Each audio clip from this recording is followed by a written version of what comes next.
आज के दिन ही 1969 में श्रीमती इंदिरा गांधी जी ने प्राइवेट बैंक को राष्ट्रीयकरण किया था और वो उसके वजह से किसान, कामगार, शोषित वर्ग को न्याय मिला और देश में एक नया उत्साह आया और इंदिरा जी ने सारे बैंकों का 14 बैंक का राष्ट्रीयकरण किया था। कल शशिकांत दुबे जी ने कहा कि 71-72 में बांग्लादेश को अलग करना इंदिरा जी का गलत था। जब कोई वार और कोई युद्ध होता है तो उसमें उस वक्त के हिसाब से फैसला लिया जाता है और इंदिरा जी अपने प्रधानमंत्री काल में उन्होंने जो भी फैसले लिए देश हित में लिया और पाकिस्तान को 99,000 सेना को शिकस्त दिया था और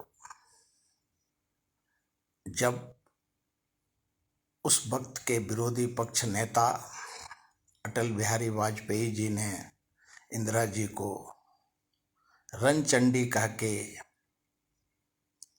उनका हौसला देश का बढ़ाया था और शशिकांत दुबे जी भारतीय जनता पार्टी के ही उस समय में भारतीय जनता पार्टी नहीं था, जनसंघ था, तो आज वो बोलते हैं कि उनकी गलती थी। राजनीति पार्टी और राजनीति धर्म का, और जब विश्व और देश का सवाल उठता है तो सबसे पहला देश होता है, उसके बाद कोई भी फैसला वैश्विक स्तर पे लिया जाता है। अभी आज मोदी जी के कार्यकाल में पाकिस्तान ने वही दुर्घटना किया और पहलगाम में, और उसका जवाब भारत के 140 करोड़ जनता, सारे संवैधानिक संस्था, विरोधी पक्ष नेता श्री राहुल गांधी जी और जितने देश में भारत में राजनीति पार्टी थे और सत्ता में श्री नरेंद्र मोदी जी देश का नेतृत्व कर रहे हैं और किंतु परंतु का सवाल ही नहीं उठता है। क्यों? देश सर्वोपरि है, देश सर्वप्रथम है और उसके लिए बहादुरी से पाकिस्तान पे अटैक किया, लेकिन दुर्भाग्यपूर्ण बात रहा कि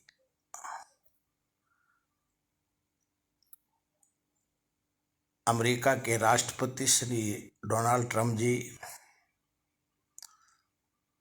ने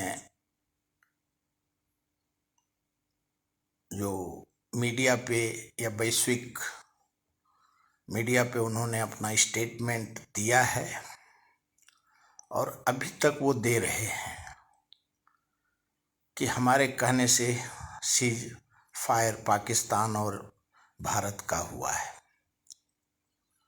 जबकि भारत के विदेश मंत्रालय, भारत का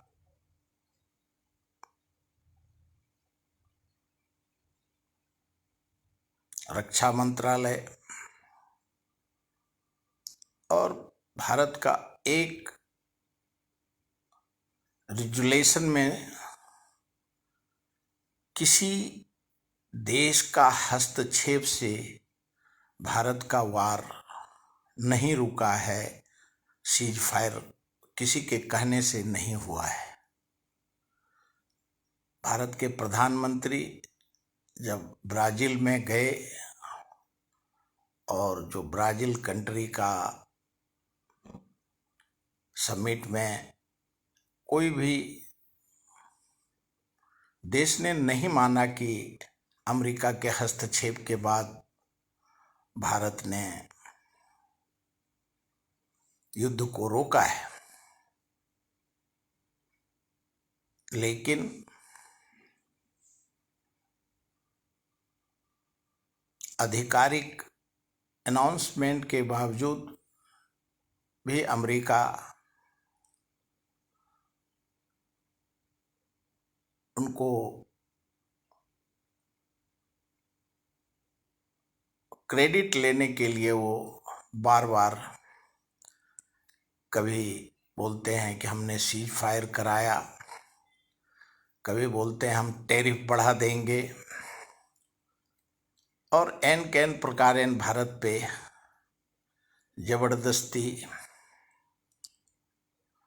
उनका मीडिया पे हर दिन वो अपना स्टेटमेंट बदलते हैं। आज विश्व में रसिया, नाटो, ईरान, इजराइल और पूरे विश्व में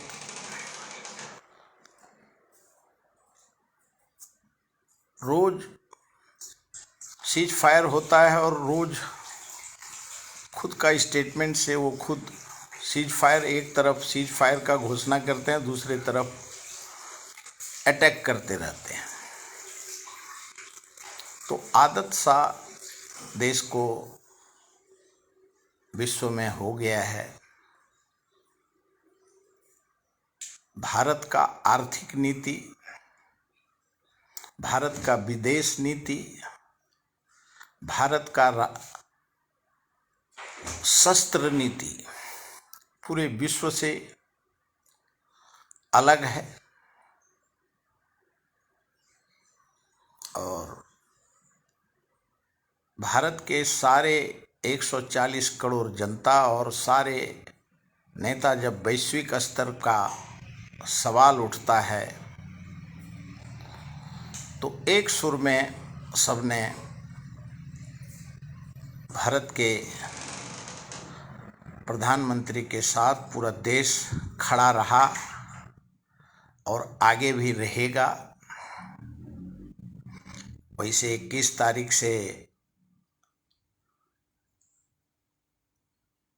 लोकसभा, राज्यसभा का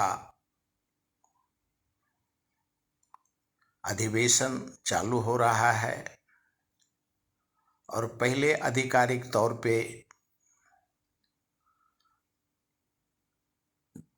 जो शासन के तरफ से बोला गया था कि जब सेशन चालू होगा तो सारे सवाल का जवाब सत्ता पक्ष देगा।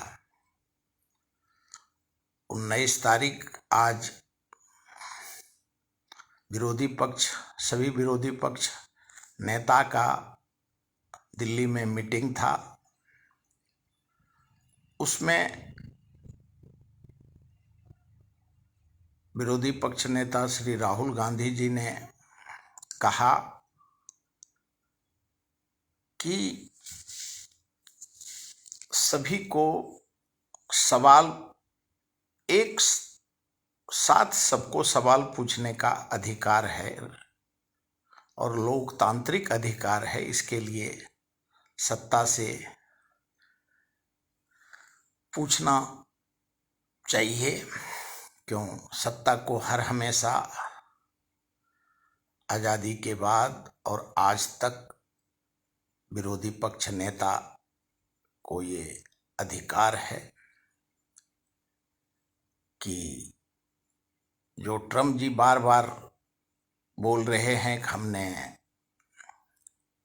सीज फायर कराया, भारत में आप आना स्टेटमेंट शुरू हो गया है। ट्रम्प जी ने बोला 5 विमान फाइटर जेट भी गिरा है भारत का। और पहलगाम पे जो राजनीति का सवाल होता है विरोधी पक्ष का, सिद्धांतिक, वो सवाल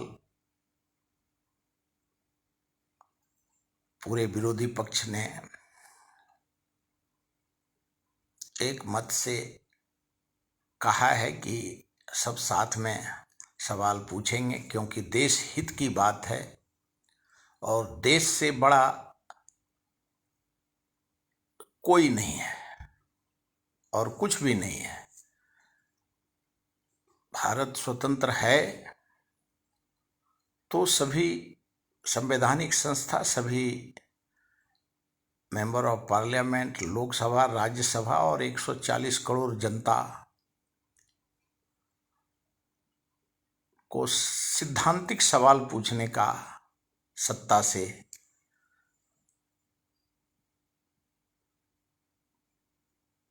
पूछने का हक है और पूछा जाएगा। और सत्ता पक्ष ने पहले ही कह दिया है कि हम सारे सवाल का जवाब भारत के विरोधी पक्ष को हम देंगे और उसकी तैयारी पक्ष विपक्ष दोनों ने अपनी तैयारी करी है। क्यों? 140 करोड़ जनता को लोकसभा और राज्यसभा का जो डिबेट है वो देखना है कि ट्रम्प जी बार बार स्टेटमेंट दे देते हैं, वो सही है या गलत, ये लोकसभा में ही मालूम पड़ेगा। आज मीडिया पे आ रहा था कि आम आदमी पार्टी नहीं आया। कौन आया कौन नहीं आया, कौन सत्ता के साथ है कौन विपक्ष के साथ है, ये भारत का राजनीति रणनीति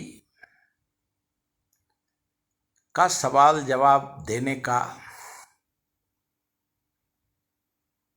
और संवैधानिक अधिकार है, लोकतांत्रिक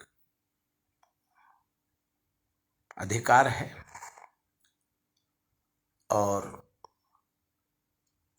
देश सर्वोपरि है।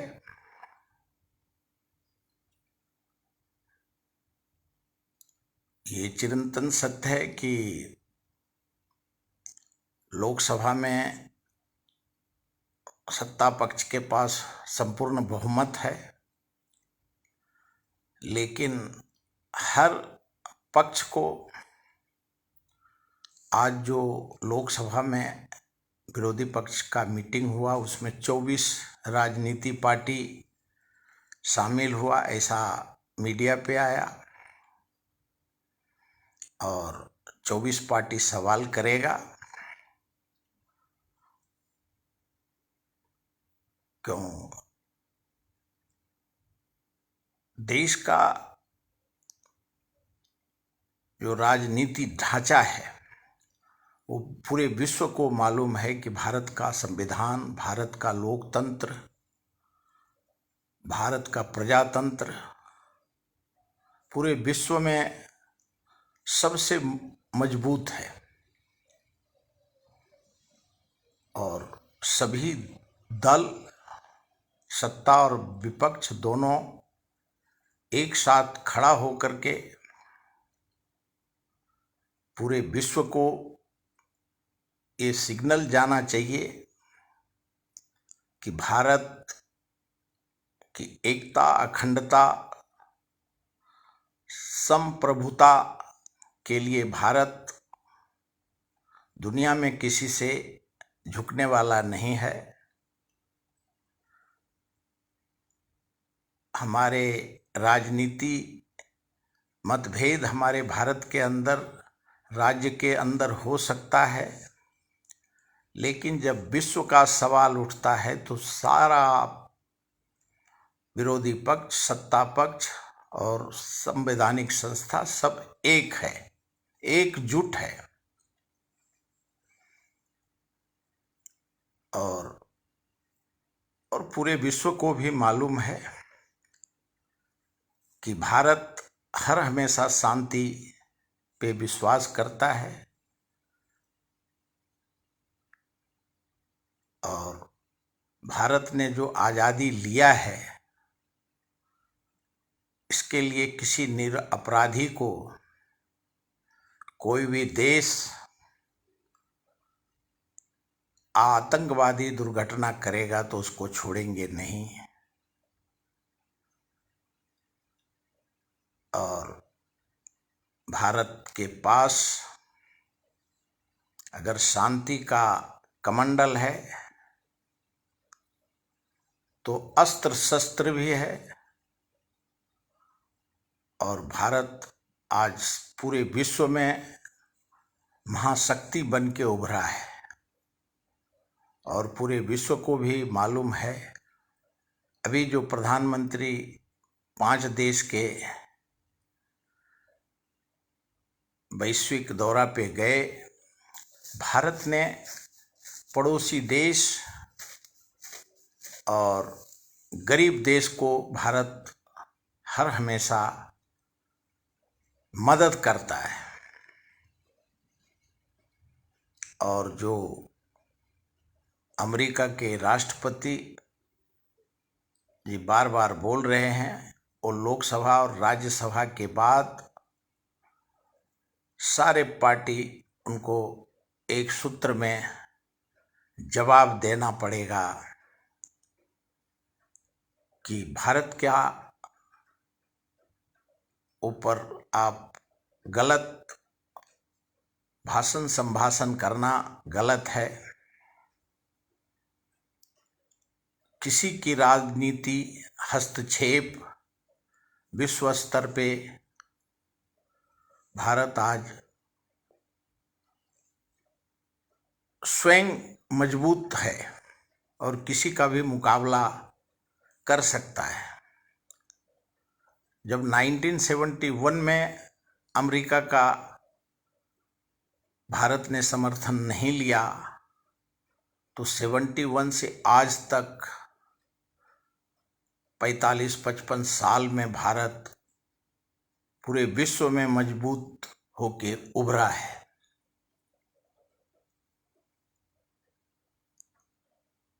और भारत आज पूरे विश्व में सर्वांगीण विकास है, हो रहा है, हुआ है और होगा।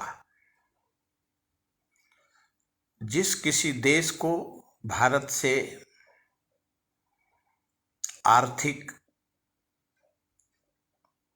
विदेश, शस्त्र नीति व्यापार करना है, उसको भारत के पास आना होगा। और प्रधानमंत्री जी ने अपने भाषण में भी कह दिया है, किसको जरूरत है तो वो बात करे और त्रिपक्षी हस्तक्षेप का जरूरत नहीं है।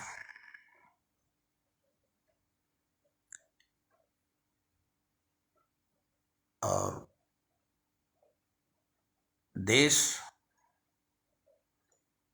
में सारे पक्ष विपक्ष मजबूती के साथ किसी का अगर कोई आंख दिखाएगा तो उसका आंख निकालने का शक्ति भारत के पास है।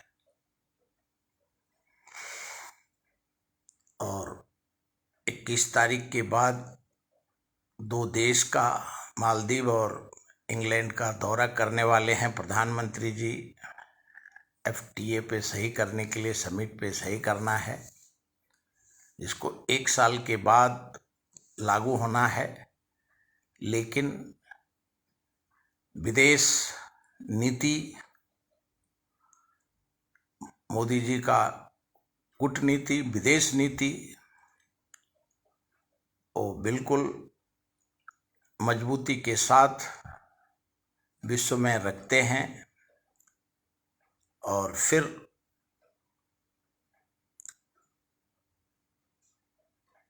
पाँच दिन या 1 सप्ताह का दौरा पे विदेश जाने वाले हैं। यहाँ कोई राजनीति अस्थिरता, सभी राजनीति पार्टी एक हैं और एक सूत्र में, और सिद्धांतिक मतभेद होता है, होगा, लेकिन मनभेद नहीं है। और सभी राज्य में विकास के ओर भारत चल पड़ा है। और भारत जब लोकसभा और राज्यसभा में सारे जनता के दुख दर्द, और ईडी और सीबीआई के ऊपर भी विरोधी पक्ष ने कहा है कि हमको सवाल चाहिए कि विपक्ष के ऊपर ही ईडी का रेड पड़ता है, सत्ता पक्ष के ऊपर क्यों नहीं एक्शन होता है। और सवाल पूछना विरोधी पक्ष का नैतिक जिम्मेवारी है। देश ने 140 करोड़ जनता ने अपना मताधिकार का प्रयोग किया है, इसके लिए कि सत्ता पक्ष को अंकुश लगे और सत्ता पक्ष जवाब देगा। क्यों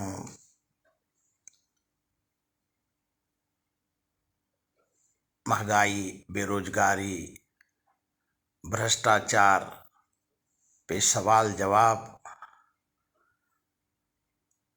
अधिवेशन में विरोधी पक्ष करेगा। अभी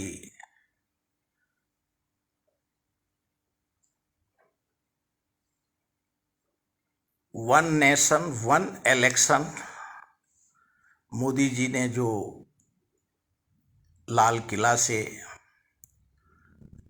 अपने भाषण में कहा था, वो वक्त आ गया है कि वन नेशन वन इलेक्शन होना का बिल पास होगा। क्यों हर दिन, हर साल, हर महीना कहीं न कहीं इलेक्शन होते रहता है, और उसके वजह से भारत का लोकतांत्रिक मूल्य को मजबूत करने के लिए इलेक्शन में जाना पड़ता है। आज़ादी के बाद 67 तक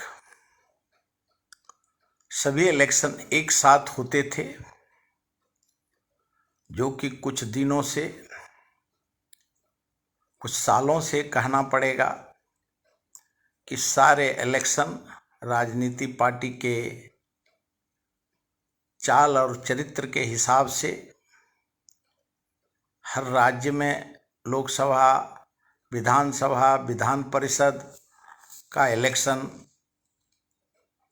होते रहता है और उसमें विकास रुक जाता है। और इलेक्शन जब कोरोना काल लागू हुआ तो वर्क फ्रॉम होम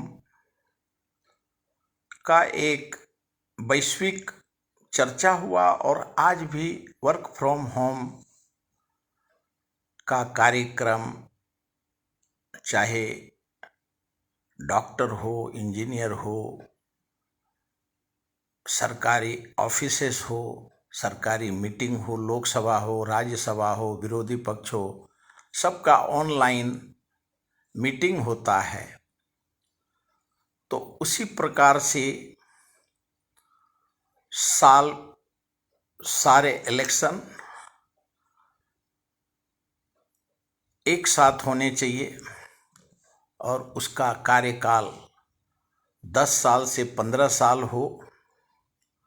और जो ये बड़ा बड़ा मीटिंग का आयोजन किया जाता है मैदान में, ग्राउंड में, क्यों आज पटना में जो देखा कि वो बोल रहा है, मीडिया को सवाल पूछ रहा है और मीडिया को जनता जवाब दे रहा है। इससे बचने की जरूरत है और सारे इलेक्शन एक साथ होना चाहिए। और जाति जनगणना अब अगर 2027 में, 26 में बहुत सब राज्य का इलेक्शन होना है, उसको बेशक 2 साल सबको बढ़ के मिल जाएगा। 29 में सारे इलेक्शन एक साथ हो, तब तक जाति जनगणना भी संपूर्ण पूरा हो जाएगा। और राहुल गांधी जी ने, विरोधी पक्ष नेता ने पहले ही कहा है कि हमको सरकार बनाना नहीं है और जो जिसका ओरिजिनल अलायंस है, हम किसी का मदद कर देते हैं, कर देंगे। सिद्धांतिक हमें सरकार बनाना नहीं है। और सारे विरोधी पक्ष को जहां जिसको समर्थन करना है अपने पार्टी को जिंदा रखने के लिए, और क्यों राज्य के जनता को जवाब, जब वो वोट करता है उस पार्टी को, तो सवाल और जवाब करने का उस जनता का अधिकार है।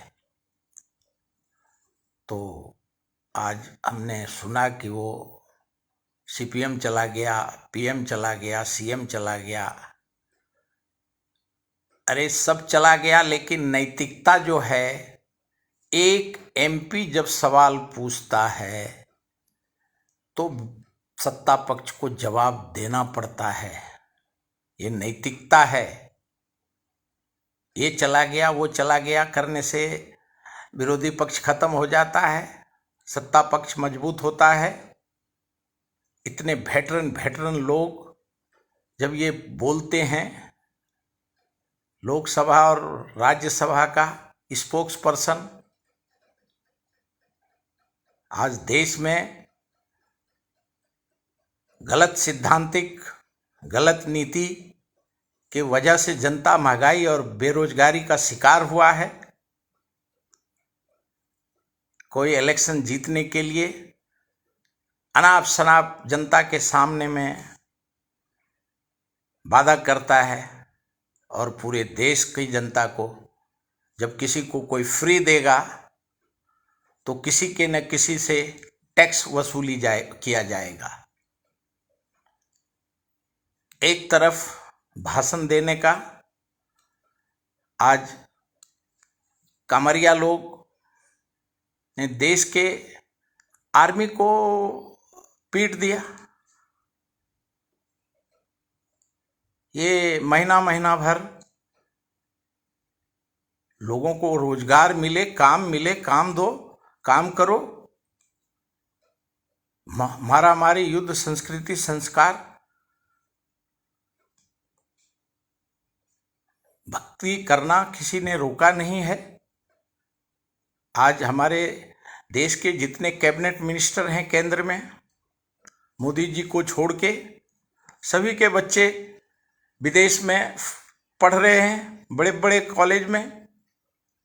और ये जो गौर गरीब जनता, युवा, मजदूर के पुत्र धर्म, भाषा के नाम पे लड़ रहे हैं। अब सेना को मार दिया, कोई पुलिस को मार देता है, कोई कुछ भी बोलता है। संवैधानिक अधिकार, लोकतंत्र का मतलब ये नहीं है कि कहीं भी कुछ भी कर दिया जाए। भाषा और धर्म के नाम पे युद्ध करना शोभा नहीं देता है। एक तरफ मोदी जी ने विश्व में अपना कामों का नाम किया है, भारत का विकसित भारत बोला जाता है, और उस देश में गलत परंपरा, उस दिन कल सेना को पीट दिया, कल महाराष्ट्र विधानसभा में मारामारी कर लिया। कश्मीर से कन्याकुमारी तक भारत एक है, और भारत का संविधान सर्वोपरि है। भारत के न्याय चीफ जस्टिस ऑफ इंडिया ने अभी कुछ राज्य में जहां जजेज नहीं थे, वहां उन्होंने जज का कॉलेजियम के हिसाब से, जो आज सालों से ट्रांसपेरेंट होकर के आज पूरे देश में जहां जहां जज की कमी थी न्यायाधीश का, वहां अपॉइंट हुआ। सब राज्यपाल आज शपथ दिला रहे हैं, और उस देश में